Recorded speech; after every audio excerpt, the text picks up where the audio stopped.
property management, and this is another one of our deep dive video series on Metro Detroit, where we do some of the suburban ring cities, and we also do some of the city neighborhoods, Detroit city neighborhoods. And we're doing these videos to help out-of-state people understand our unique market, the unique opportunities here, because everything is gentrifying and growing here.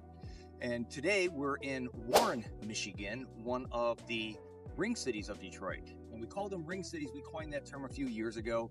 And it's all the cities that touch Detroit, because most of them are Class B areas where people can invest in rentals and do some flips. And I mean, that's traditionally where real estate investors have gone, is Class B.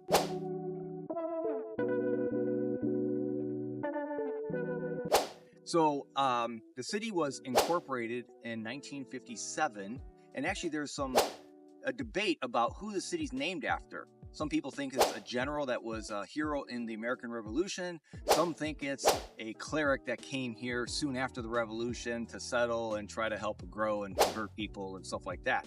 So, but the city incorporated in 1957, right in the middle of, it was doubling in growth.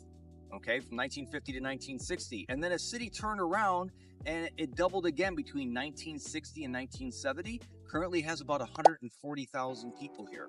Okay, behind me over here, we've got the city center, and it's the city hall and library. It's fairly new. It was built less than 10 years ago. And again, it shows that the city's coming back. They could afford to do that with the tax revenues. And the tax revenues in Michigan primarily come from property taxes. So as the properties go up in value, the city gets more revenue. And many of the cities were initially devastated in 2008, 2010 with the great real estate recession. And property values dropped, means their tax revenues dropped. But this is a sign that the cities are coming back. Over here, they've actually put in an ice skating rink. And they do concerts here, and they have events and fairs, and they bring in the carnivals and stuff like that. Now, in the background over here, we have the GM Tech Center, opened in the 50s, and it's where GM has most of their engineering staff. Downtown Detroit, they actually have most of their purchasing and stuff like that. But over here is where they do a lot of their development and stuff like that. Now, GM is the city's biggest employer, followed by the government, because there's actually some tank plants and some armor research. I can't even pronounce all the words on it. And then the third largest employer is Stellantis, another manufacturer, auto manufacturer. And the fourth is Ascension Health. So a little bit of diversity there. But the city is got a lot of stuff going for it. It's growing. A great place to buy some Class B. One little tip, though, which most people don't know about. We actually, locally, we have what we call North Warren and South Warren. It's one big city. But 696, which is a freeway, divides it from east to west. And south of 696, we all refer to it here locally as South Warren, where you get the good Class B options. North of 696 is mostly Class A properties, which, you know, those don't really cash flow or anything like that. But sometimes you can pick up a good one as you get lucky if it needs some work or stuff like that. So now we're going to take a break, and we are going to go drive some streets and look at some houses. Okay, we're on a street called Syracuse, just right up north off of 8 Mile, the dividing line between Macomb County and Wayne County. And these homes are all brick. And if you look at them, I mean, they're very close to 8 Mile, so there's a negative connotation to that, because on the other side of 8 Mile is Detroit, city of Detroit. But it's interesting, as we're going to show you here as we go further north, it starts to change. See, the second block here after Hayden, they're all frame houses. And it's interesting how this developed, because you know, the first block back, probably done in the 40s and 50s, they were brick, and they just kept growing past Detroit. And actually, land here in Warren, in the ring cities, actually most of the ring cities, the land was cheaper than it was in the city of Detroit back then, because Detroit was still like a huge city and #1 in the country almost.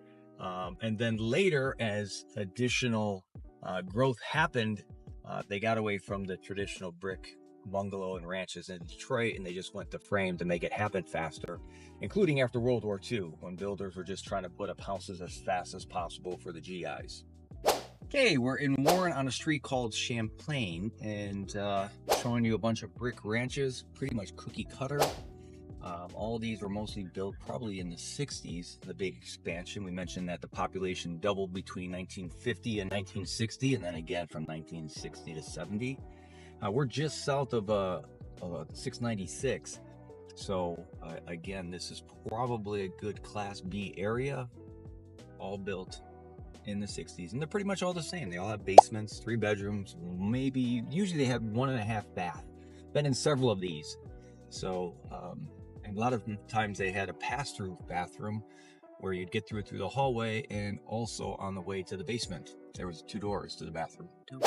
All right, we're on Buffalo Street, which is just south of the 8 Mile. And I mean, we're literally almost across the street where we just were.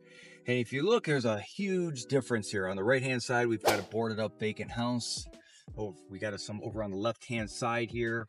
We've got some vacant lots where they've torn down houses. And some of these houses here are in need of some heavy-duty work. Again, they're all frame. They're beat up. It's just a whole different level because we're in the city of Detroit versus the suburbs.